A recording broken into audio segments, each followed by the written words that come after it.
ಆಲಯ. ರಾಮನ ದರ್ಶನಕ್ಕೆ ಮಾತ್ರ ಇನ್ನೂ ತುಂಬ ಕಡಿಮೆ ಟೈಮ್ ಹಿಡಿತು. ಅಲ್ಲಿ ಪದ್ಧತಿ ಏನಂದರೆ ಹನುಮಾನ್ ಗಡಿ ಅಂತಿದೆ.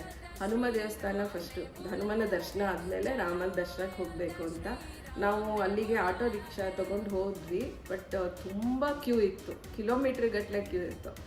ಆಮೇಲೆ ಅವ್ರು ಹೇಳಿದರು ರಾಮನ ದರ್ಶನ ಬೇಗ ಆಗುತ್ತೆ ನಿಮಗೆ ಅಂತ.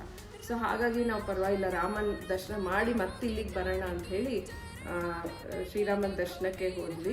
ನಮ್ಮ ಸೆಕ್ಯೂರಿಟಿ ಚೆಕಿನ್ ಆಗಿದ ತಕ್ಷಣ ಮಂದಿರದ ಒಳಗಡೆ ಹೋಗೋದಕ್ಕೆ ಹೆಂಗಸರು ಲೈನ್ ಕಡಿಮೆ ಇತ್ತು. ಸೊ ನಾವು ಬೇಗ ಹೋದ್ವಿ. ಸ್ವಲ್ಪ ಮುಂದೆ ಹೋದ್ಮೇಲೆ ಮರ್ಜ್ ಆಯಿತು.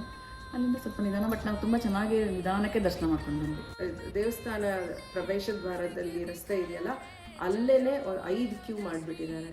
ಸೊ ಅದು 3 ಗಂಡಸರ ಕ್ಯೂ ಇರುತ್ತೆ, ಒಂದು ಹೆಂಗಸರಿಗೆ, ಇನ್ನೊಂದು VIP Q.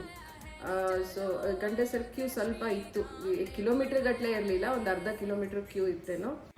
Security check in ಅಂತ ಏನು ಮಾಡ್ತಾರೆ?